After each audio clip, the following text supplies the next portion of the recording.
Sí, buenos días de nuevo. Volvemos al segundo panel de este curso sobre políticas culturales europeas frente a los retos de la integración, en este caso con un panel sobre identidad europea en un contexto global, qué papel para la cultura, y tenemos como primera panelista a Cristina Da Milano, también arqueóloga. Además que, bueno, según me acaba de decir, se licenció junto con nuestra anterior ponente, Mercedes Giovinaccio, con quien sé que ha trabajado muy cerca porque ella también es miembro del Consejo actualmente de Dirección de Culture Action Europe y es también presidente y miembro fundadora del Centro Europeo para la Organización y la Gestión Cultural, ECCOM. Ella nos va a hablar sobre cultura, identidades y sostenibilidad. Cristina, sé que has hecho un gran esfuerzo por venir hasta aquí, especialmente ayer, con los problemas del viaje, así que apreciamos mucho tu presencia. The floor is yours. Thank you very much, Miguel, and everybody. I'm really happy to be here today. This is a wonderful place. Of course, as Miguel said, it took me 12 hours yesterday to reach the place from Rome, but I mean, it's worth it. So I'm very, very happy to be here. Miguel asked me to do something really simple. He asked me for a sort of keynote speech about culture, identities, and sustainability in 20-25 minutes, and also providing you with something fun and engaging. I said, well, I'll try to do that. I'll try my best. So I prepared a Prezi for you, a Prezi presentation, which is a bit more lively than a PowerPoint, with a couple of videos, so hopefully I will keep you awake with these little tricks, let's say, although the subject, I mean, it's quite, well, let's say, intense. As Miguel said, I work for ECCOM, which is this research center based in Rome, but today I'm here on behalf of Culture Action Europe, the network Mercedes also mentioned before, and that's why last year I became a member of the board of Culture Action Europe. And for this reason, I'm presenting this presentation to you today as Culture Action Europe, also because the issues that I'll discuss with you are very much related with the activities that Culture Action Europe is carrying out in Europe nowadays. So, why? Why do we talk about culture, identities, and sustainability? There are some very obvious answers to this question. The first one is that, as we all know, culture is a combination of values, beliefs, and practices. Identity or identities are influenced by many factors. Gender and ethnicity are probably the main ones, but of course, culture has an impact on the shaping of identities. So it's quite clear that there is a relationship between the two things, culture and identity. Culture influences identity in negative or positive ways. Anyway, the environment, the cultural environment a person lives in has an impact on his or on her. And that's something we all know quite clearly. Now, if we go back to some policy documents, for example, here we have an extract from the Faro Convention, which states quite clearly that the value of cultural heritage can be used as a resource for sustainable development and quality of life, that every person has a right to participate in cultural life, and here we have a clear references to the Article 27 of the Declaration of Human Rights. Every human being has the right to participate in culture and cultural life. Another important document that I wanted to share with you is this very recent joint communication of the European Parliament and the Council called Towards an EU Strategy for International Cultural Relations. And you see that what the document states is cultural diversity is an integral part of the values of the EU. EU's experience of diversity and pluralism is an asset to promote cultural policies as drivers for peace and socio-economic development. Very beautiful words, very intense words. My question is, how do we turn these words into practice? We don't want them to remain words published in very interesting documents. So I start, let's say, seeing a problem when I read these documents, because the implementation not always follows, actually, the publication of documents like this. Although, as Mercedes said, if it's not written somewhere in these programmatic or political documents, then it's very difficult to implement policies and strategies, of course. But still, let's keep it in mind that there is a gap between the two. Obviously, these are documents which are fundamental for European cultural policies. If we start from the European motto, the European motto is Europe is unity in diversity. So, of course, the recognition of cultural diversity is one of the fundamental issues in European policy, not only cultural policy, but I would say policy in general. Therefore, this, let's say, link between culture, identity is quite clear. Why do we talk about sustainability? Well, first of all, I'd like to share with you the thought that very recently we started talking of sustainability, instead of sustainable development. At least from a theoretical point of view, there's been this shift from an idea of sustainable development, which is very much linked to the idea of growth and economic development, to the idea of sustainability. Sustainability conceived as an issue with four legs: social sustainability, environmental sustainability, economic sustainability, but also cultural sustainability. And that's why sustainability, it's a very important word in this discussion. This implies a shift of paradigm. And why do we have to change paradigm? Because we are living in a very deep and profound crisis. Most of the people who spoke before me this morning mentioned it. But the crisis is not only economic, the crisis is social and it's cultural. If we go back to the numbers that Franz was mentioning, we clearly realize that it's not only an economic problem. So we need new model to try to implement changes. One model could be that of sustainability, considering the four legs, and culture as one of them. In order to achieve a model of sustainability which considers also the individuals, the society, of course, but also the individuals. So it's a path that we are trying to, let's say, to walk in. It's very complicated. It has very complicated goals, and culture is one of the means to achieve this model. Why? Because culture can have multi-sectoral and transversal values. So if we are able to exploit these different values of culture, we might achieve a sustainable model in which culture has a very, very important and strong part or role to play. But what's the problem? Well, the problem is that we are living in a society which is changing very, very quickly. And we are living in a society which do not fully recognize those values of culture. As Mercedes said, we are an elite here. We are a group of very privileged people. But if you look at Eurostat data on cultural participation, you realize that in Europe, a very small group of people actually participate in cultural activities. The majority of people do not participate.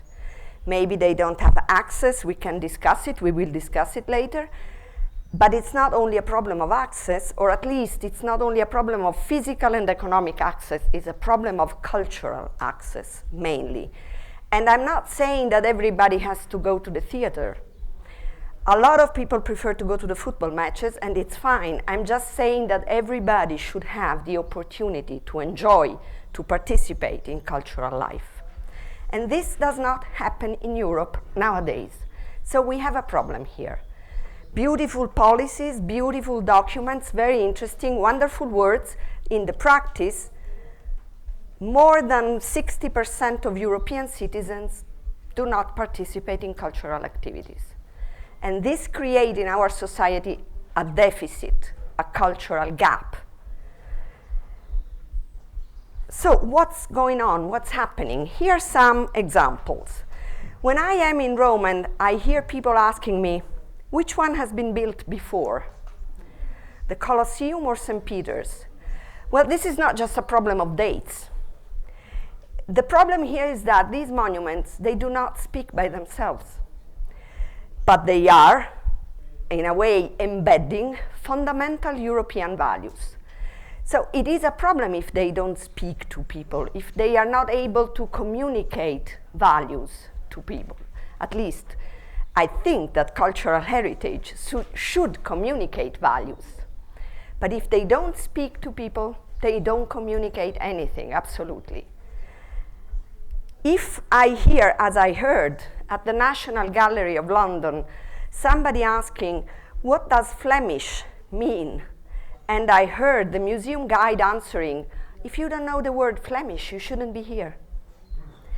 Then I have a problem also with the cultural institutions, which close themselves in ivory towers instead of trying to engage people with different cultural backgrounds. The same happened in a natural history museum where I heard somebody saying, extinction does not exist. Evolution is a nonsense. Of course, our Western European thoughts, scientific thoughts, are based on the idea of evolution and extinction. So in a way, it's a cultural clash. But if we don't try to have a dialogue also with different cultures, different points of view, then museums, cultural institutions, cultural value will have a sense only for us, for a small, restricted group of people. And that's actually the situation nowadays. So we have a problem. How do we solve the problem? How can we foster the diffusion of cultural values and dialogue? Well, in Europe, we tried. We tried very hard. I will go very quickly. There are at least 3 models, possible models of cultural democratization. So this idea of widening the group of people who actually enjoy culture. The first one was the model of access development. It started in the 50s, 60s in France, and it had very much to do with this idea of removing barriers, economic and physical barriers, which of course it's very important, but obviously it's not enough. Then we had, from the 80s onwards, this model of socio-economic development. Just to give you an example, the program European Capitals of Culture is a clear example of that. This idea that culture could foster also social and economic development. It has been, let's say, overcome by this model of cultural democracy. What does it mean? It's easier if I tell you the pillars of these cultural democracy models. 3 pillars: access, participation, representation. Let's leave access aside for a while. Participation, in this case, means not only participation in cultural and creative processes, but also participation in decision-making processes. So active participation and engagement in decision-making processes. In these years, we hear a lot about fostering citizens' participation and engagement. But how do we turn it into practice, and what's the role that cultural institutions can play? These are questions, I leave them open for you. Then, another issue, representation. Cultural institutions very often are very traditional, and they represent traditional cultures, dominant cultures, which is fine, absolutely. It's our cultures, our values, they have to be represented. But there are also other cultures, subcultures, cultures coming from different parts of the world. So probably there should be an opening up to different representation modes, let's say. But access is the one that interests me more. Access can be declined in different ways. Economic access. We've heard about Matteo Renzi's idea of giving 500 euros to young, well, 18 years old kids, I don't know, well, teenagers, which I think it's a good way to start, of course, and also the removal of economic barriers, it's a very important thing, but it's not enough. Alone, it doesn't work. Physical access, of course, it's very important. Somebody was talking about visually impaired people before. Of course, there are all sorts of physical problems that prevent people to participate and enjoy culture. But we are working on that since many, many years. So many things have been done on that. Geographic access, there are places which are very difficult to be reached, let's say. But these are, let's say, easy things. Forgive me for the adjective easy, but they are easy if we compare them with the issue of cultural access. Cultural access means communicating the values which are behind cultural objects, cultural performance, cultural in general. The values behind museums, orchestras, performing arts. Cultural access means communicate this and try to raise the interest, engage people. And that's the real challenge. Also because many cultural institutions do not really want to get engaged in this challenge. And the results are that most of European citizens are excluded from this. Now, of course, the European Union has many, many programs, lifelong learning program, Erasmus, culture, Creative Europe, many, and we know them. There are some common strategies that the European Union and these programs use to try to achieve the results we are interested in. For example, visitors and non-visitors analysis, try to understand who are the visitors and who are the non-visitors. That's the first step, let's say. Partnership. We've heard about how selfish the cultural sector is. Actually, partnership means partnership among cultural organizations, but also partnership with other sectors. I said before, culture should be used as a transsectoral weapon or tool, maybe better. Removal of barriers, economic, physical, cultural barriers, of course. Staff training, this is a very important issue. A lot of the staff working for cultural institutions, they have been trained, they have studied disciplinary fields, they have a great disciplinary knowledge, but they do not really know how to engage diverse audiences. So this is a crucial point, the staff training. Now I'll show you a very short video of a project which I was leading. It was an Erasmus, a lifelong learning program funded project, which was called Diamond, and it had to do with the inclusion of non-visitors in natural history museums. How? By, let's say, involving them at a personal level.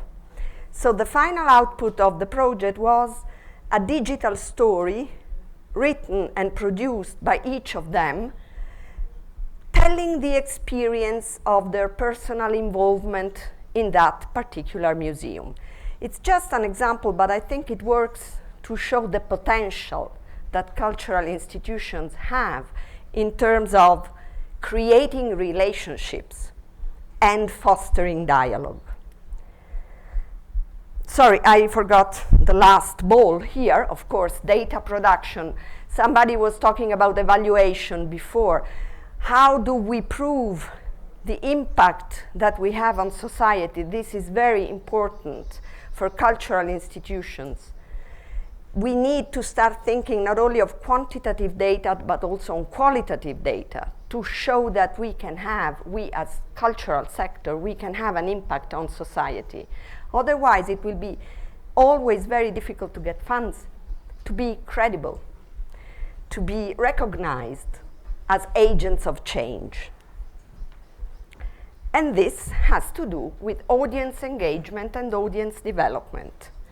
So the new magic words that the European Union is using in these days are audience development and audience engagement. Actually, all the issues that we have been discussing so far, are embedded in these two concepts.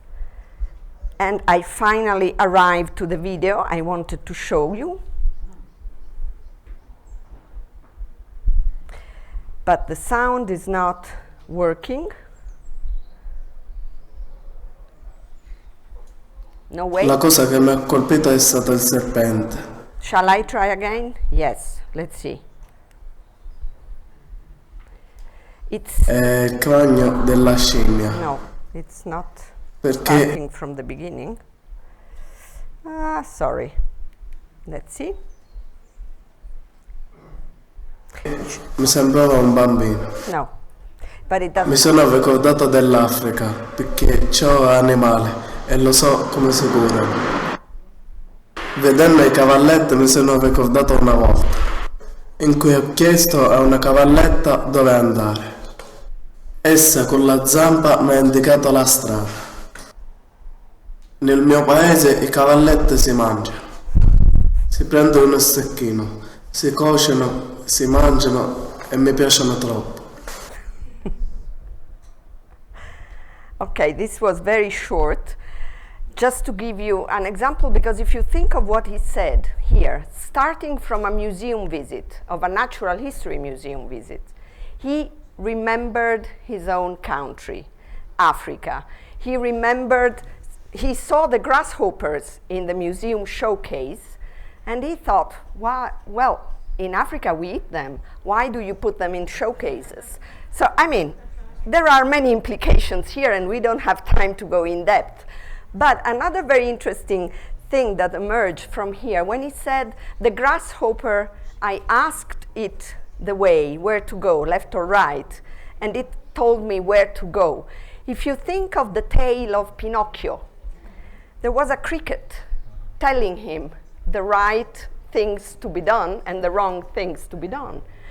So this is another element of, let's say, cultural identities crashing one into the other to some extent, but also being able to recognize one into the other as a mirror. So, okay, we don't have time, as I said, to go in depth here, but it's just a small example to tell you the potential of this sort of encounters, let's say. He was a refugee, and he was also having all sorts of problems in his own country before leaving, of course, and before arriving in Italy. So, I mean, many, many implications in this case. Now, of course, the goal is to achieve a model of individual and social sustainability. So we pass through individual sustainability in order to achieve social sustainability. And cultural institutions can help because we are made of culture. So cultural institutions are a very, very important field where these issues can be confronted.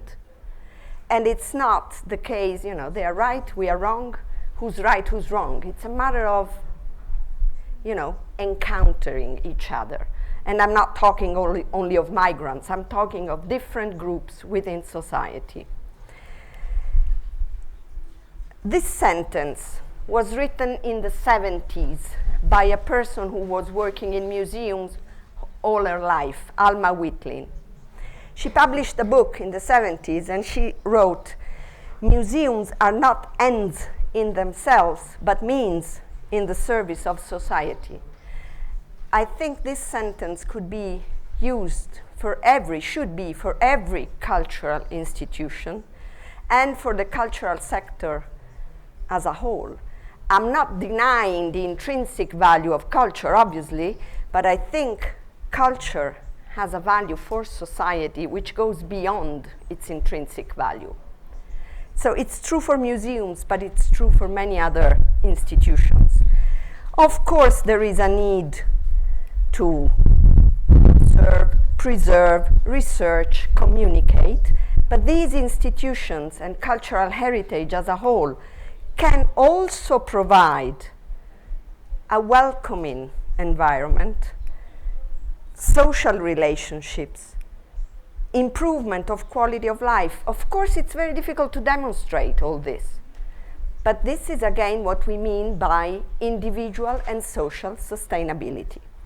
Now I leave you the last minute with a video which might seem a bit too marketing oriented compared with the themes and the issues we discussed till now.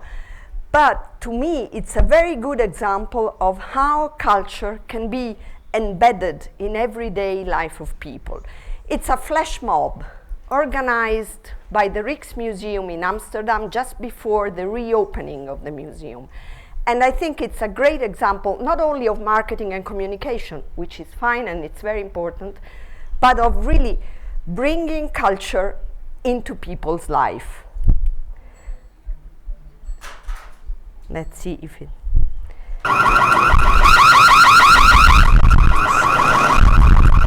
Shoppers in the Dutch city of Breda get more than they bargained for after actors storm the shopping centre dressed in 17th century outfits.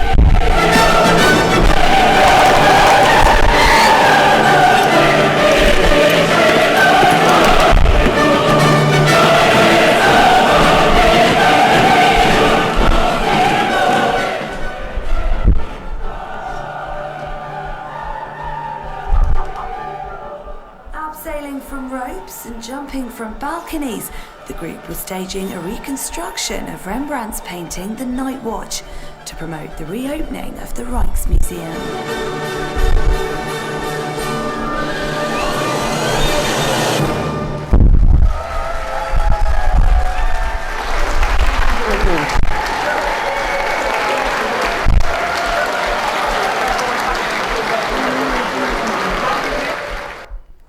Well, this is an example, of course, but I think you got the meaning behind it.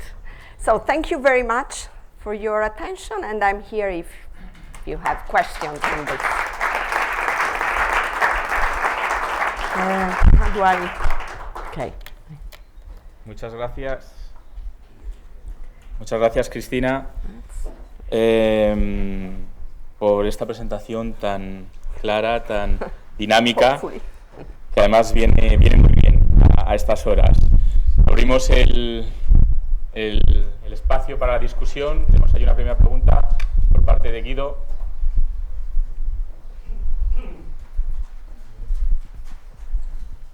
No.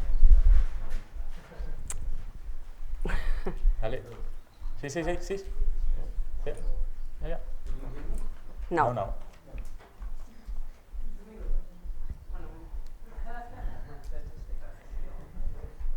Is on? Can you check if it... This is censorship.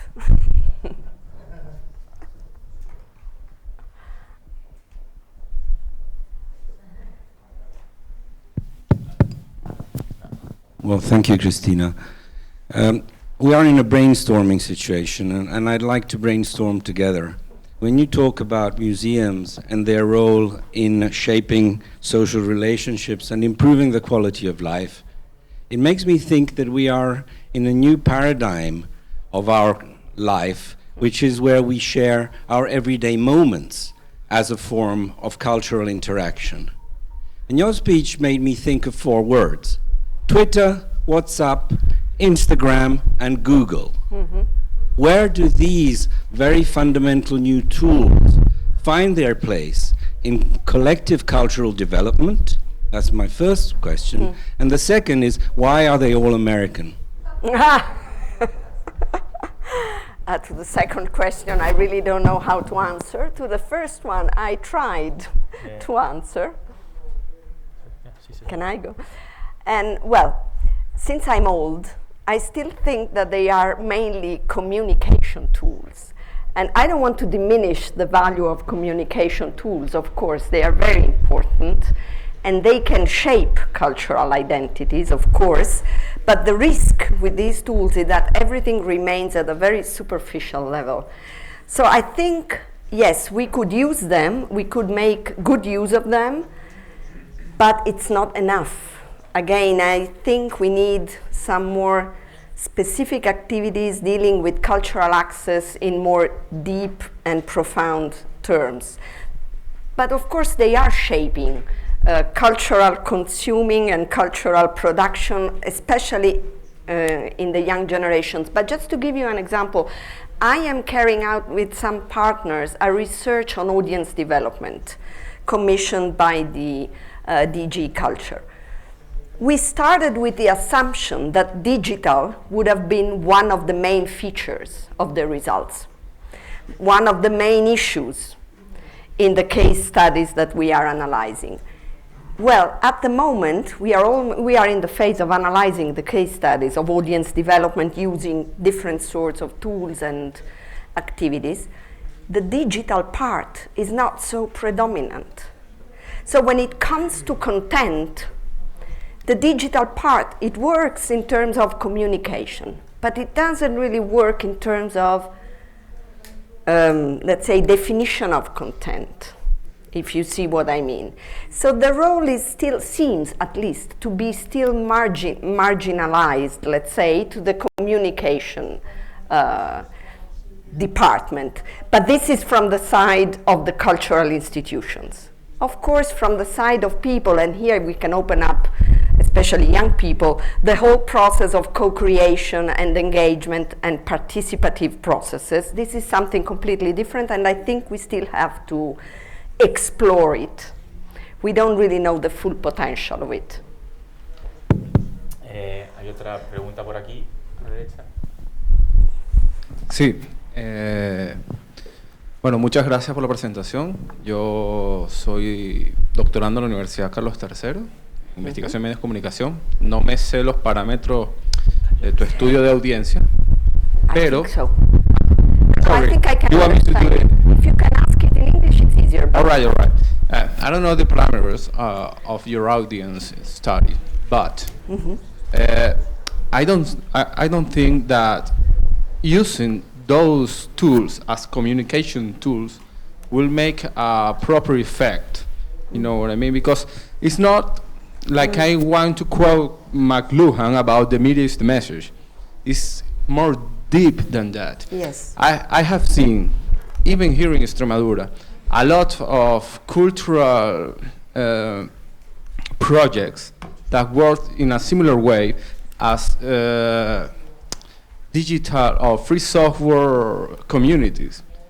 Is something about the way they work, the brains, you know what I mean? And since cultural institutions are not taking that cultural manifestation, it's not only young people. I'm not so young anymore. So, but you are very young compared to some of us. I guess that visualize even more the change of paradigms, and the way institutions are not upgrading to that change of paradigm.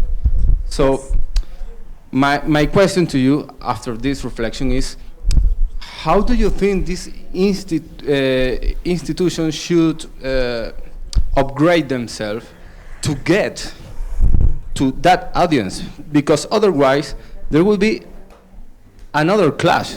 I see clash every day at every level in the cultural sector between institutions and the people that is working on projects on the ground. That's my question to you. Thank you. I think you are right in actually proposing this as a big problem, because it is a big problem, and I think since now cultural institutions have reacted only on the basis of external stimuli, basically on the basis of need for funding. Many cultural institutions react to this because they need funding, so they think, okay, if we do programs for audiences of this kind or of this other kind, then we get fundings and we go on. So I think the real effort and the work that I would say daily carry out within my organization, and not only, it's really to try to change the internal vision of cultural institutions, making them aware that they have a social responsibility. So it's not just a matter of numbers, of fundings, they have a social responsibility, which is that of communicating values. But it's a fight. It's an everyday fight as far as I am concerned, because there is a resistance. There is a resistance because they don't really want to change the way they have always behaved. But the problem is that society has changed. So the way they behaved was perfect until maybe 50, 60 years ago. For contemporary society, it's almost meaningless. And it takes ages for them to realize that. But I think that's the only way, to really try to make the change happen from the inside. Otherwise, no way. Nele. Micrófono de mano, por favor. It's more a remark than a question. It goes more or less in the same direction. I think what we have to do, especially also institutions, we have to redefine culture. Culture is not just the art and culture in institutions. No. It's religion, it's fashion, it's city development, it's a lot of different things which are culture, and if you count these, the number of people being included is much, much bigger. Yes. And there are fantastic examples, for instance, especially in the cultural capital programs. I can quote one from Riga. Riga did a fantastic project by including as many citizens as possible in projects they themselves developed. And in the end, there was a completely changed cultural consciousness, cultural participation. And the big thing is to keep it, the sustainability in a city which developed something like that. Riga, for me, is a very positive example. Yes. And I think if we take that into account, it's not just the so-called old-fashioned institutions. There are many more possibilities, independent art groups, civil society, cultural groups. But we miss very often, we don't really count them as what we call culture. And I think this is the important change of society in Europe, because it's all over. And I think we have to define that in another way. You are perfectly right, and this is exactly what I meant when I mentioned representation as one of the issues related to the model of cultural democracy. So representation of other cultures, which is not the institution, not only the institutional ones. And this is also what was, let's say, underpinning my concepts about transsectoral activities and activities in partnerships. So cultural institutions should really think outside the box and try to establish alliances with other sectors. Otherwise, there is no future, I'm afraid. I mean, it's really a change of paradigm that, if it's not fully understood, will lead to meaningless, let's say, to then become more and more meaningless for society. Vamos a coger una última pregunta aquí adelante. Profesor Alcalá.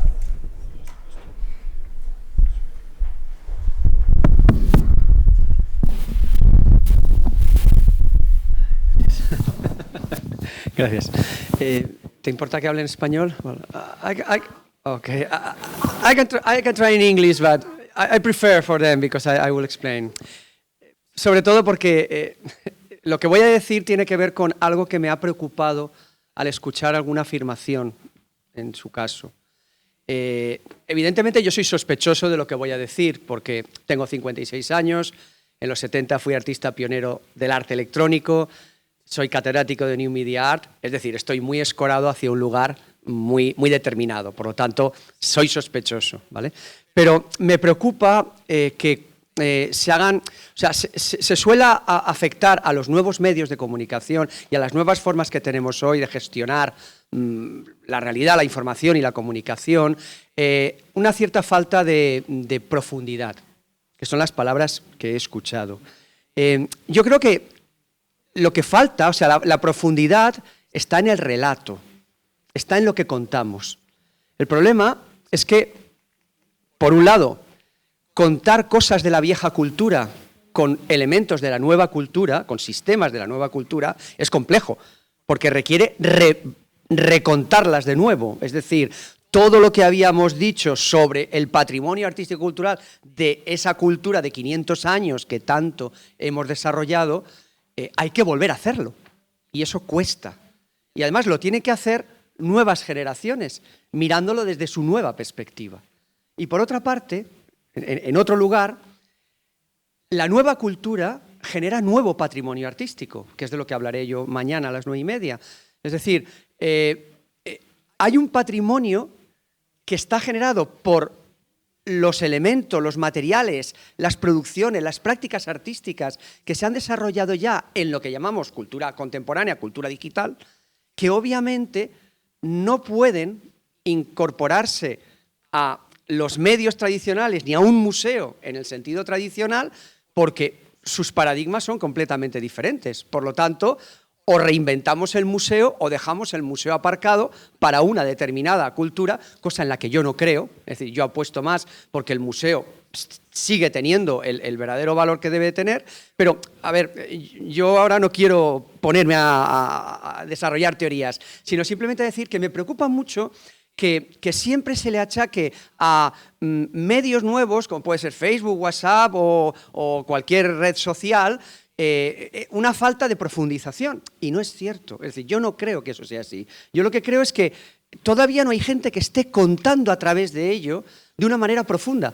Porque para eso hay que sentarse, hay que estudiar, pero desde la nueva manera de comunicar. Y eso es lo que simplemente quería poner atención en que no me gusta escuchar siempre en foros globales y sobre todo sabiendo que nosotros somos mayores, pero que la gente tiene de 40 años para atrás. Hay mucha gente que pertenece a una nueva generación de nativos digitales a los que no se les puede decir las formas diarias en las que estáis utilizando no os van a servir, porque no van a tener la profundidad suficiente para poder abordar el problema. Eso es lo que yo quería reflexionar. Yes, no, I didn't mean that, and sorry if I generated a misunderstanding. No, what I meant is that so far, nowadays, they are still used in a very superficial way. But this doesn't imply that there cannot be in the future new narratives.